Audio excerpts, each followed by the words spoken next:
education has taken some hits with things like textbooks and a lot of other things like that that make your job a lot harder. But we've been able to hold that seat funding formula together. The funding formula that goes into classroom teaching. And folks, when you think about what we have been able to do to hold our educational infrastructure together during these financial times, and you compare where we are today with most other states around this country, then I begin feeling a little better.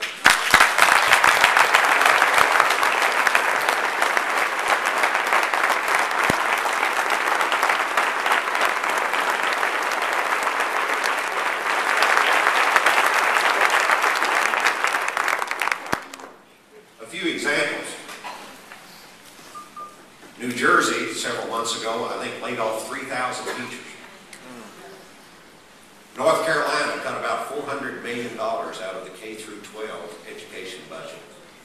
Georgia did the same thing.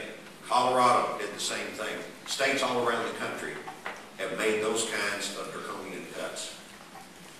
One of our neighbors to the north took a different approach. Illinois just raised its personal income tax rate 66% and raised the business tax rate 45%. We've done none of them. We've had no broad-based tax increases because I felt like during this recession that the last thing our family needed was more burdens. And I'll tell you, as we come out of this and as we get back on our feet, education is still going to be the #1 priority for new funds.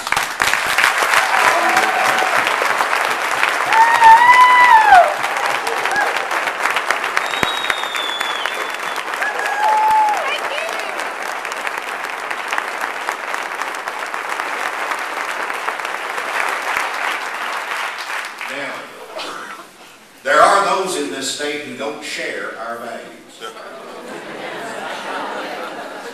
And this last session and special session, I think, demonstrated very graphically that there are some folks that don't share our values, that don't think education should be the top priority in this state. You saw what happened. You heard a little bit of that news conference right before I came in, where we had a problem with our Medicaid budget.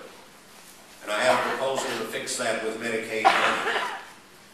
And in the last few days of the legislative session, the Senate majority comes out with this crazy proposal to cut everything, including education, in order to balance the Medicaid budget. And we said, no, we're not going to balance the Medicaid budget.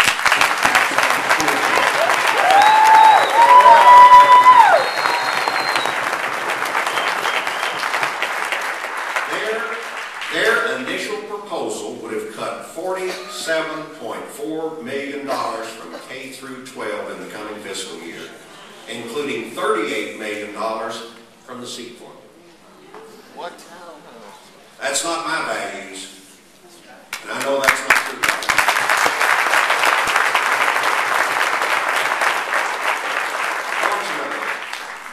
Fortunately, the House of Representatives, both Republicans and Democrats, stepped up with me and joined with the Senate Democrats and looked the rest of that bunch in the eye and said, we'll be here until doomsday, but we're not cutting education.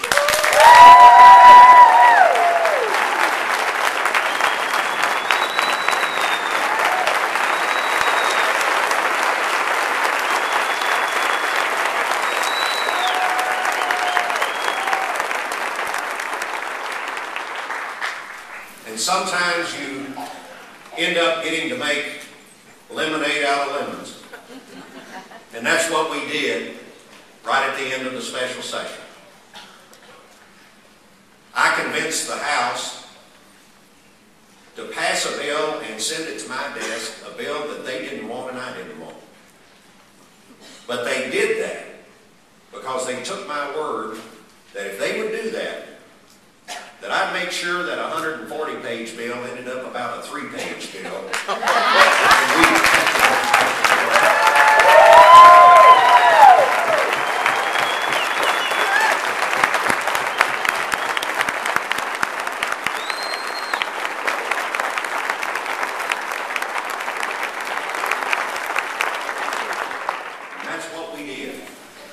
And we owe a debt of gratitude to all of those House members that stepped up and did that. And we owe a debt of gratitude to the Senate Democrats for standing up and defending education at every opportunity.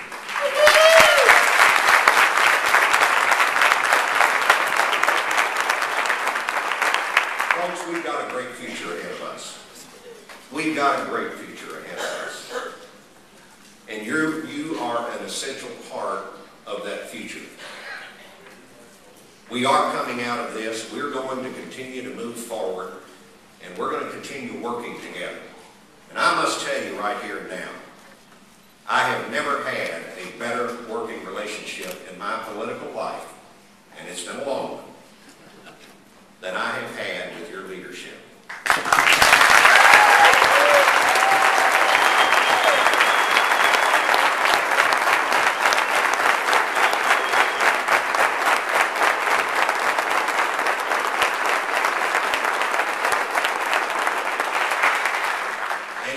Tough being a leader of this organization through these tough financial times, because we've all had to make some decisions that you don't want to make. We've had to make some tough decisions. We've had to set some difficult priorities.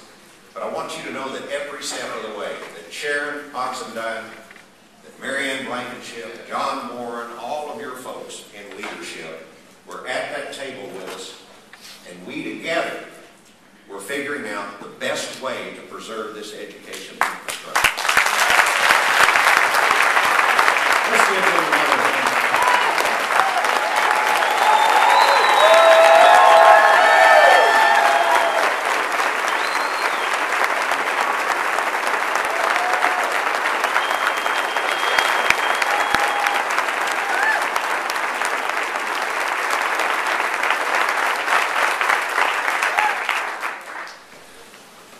Let me just leave you with this. I want you to leave this meeting and this assembly with an optimistic view of the future, because it is an optimistic future for us. We have done our work well in difficult times. We now have the opportunity during the next 4 years to really lead this state to new heights.